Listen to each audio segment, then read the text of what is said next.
Okay, welcome to week 10. Let's go see how we did on the previous week.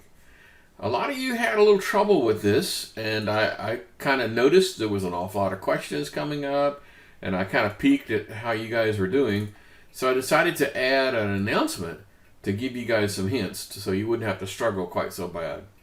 So scores were kind of mixed. Average of 75, that's not fantastic, but about equal number of people are getting it. 11 A's, 2 B's as the people who are not getting it, like 1 D and 9 F's. So, yeah. Okay. So, one of the purposes of an assignment like this is to get you into the mindset of how you pass data from one class to another. Like, you have the main class that you started with, the initial class, and then you create an instance of another class and you pass data back and forth, okay? So here's just a slide presentation thing that kind of sort of shows that. Basically, it's about, I have some beginning class, and to pass data to some other class, it's going to be done with parameters. It's either going to be a parameter for a constructor, or the parameter for a setter, or the parameter for some sort of a method that you created. And to get data back from this guy, it's going to be the return type from a getter or the return type of a method that you created. That's how this thing works, is you pass things with parameters and you get them back with the return values. And so if in an assignment kind of a scenario, if I had data being stored over here in some other class and I wanted to get that data to it, I'd have no choice but to pass those things as parameters to methods to be able to get the data into this guy. Okay. So I went ahead and created an entire example for you guys to look at. This is just a working example of passing data back and forth. So here's my base class. It's called passing data. And I create an instance of some other class and I pass data to it. And then I pass some more data to it. And then I get some data out of it.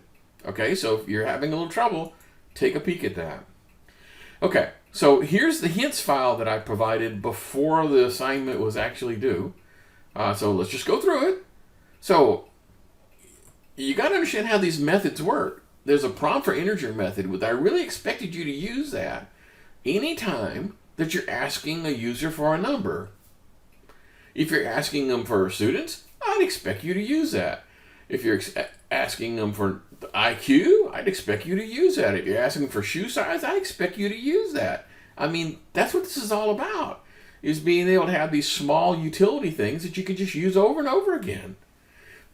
Okay, so one more time. These prompt methods, the one that does integers, the one that does doubles, are designed to be generic, and they don't know anything at all about students or grades or anything.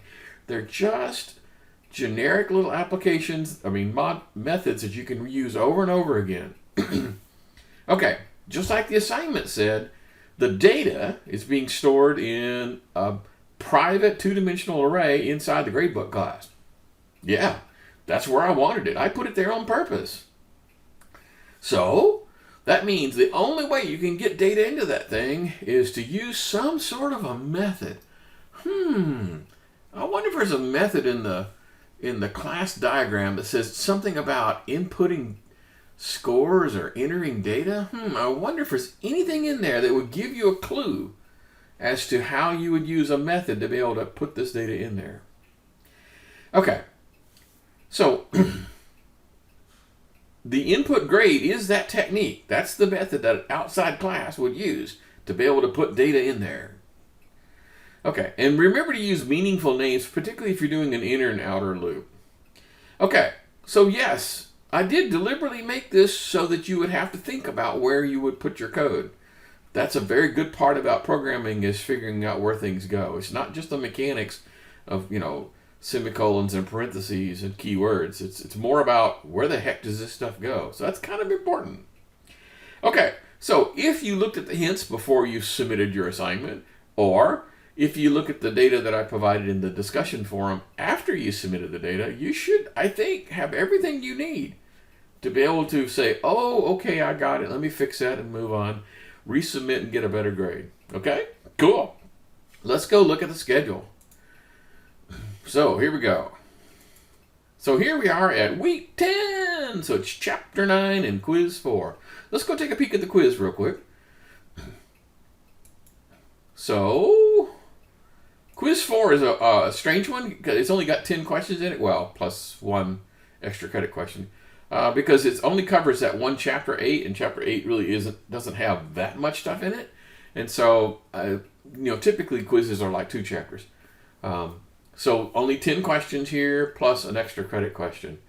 And I'll give you a hint. The extra credit question has something to do with, do you actually look at the things that I provide you in lecture notes? How's that for a good hint of what the extra credit question is going to be? Okay, just asking. Okay, so let's go look at the real thing. So we'll go down here to week 10. And I guess I'm being nice to you guys. I don't know how that happened. But this chapter 9 is actually not that bad. It's only 45 minutes long. It's not a very complicated kind of a chapter, I hope. It's all about just moving, doing text and these things called wrapper classes. So, I don't know. I think you'd have an easy time with this one. Okay, that's enough. Please do go watch the video lectures.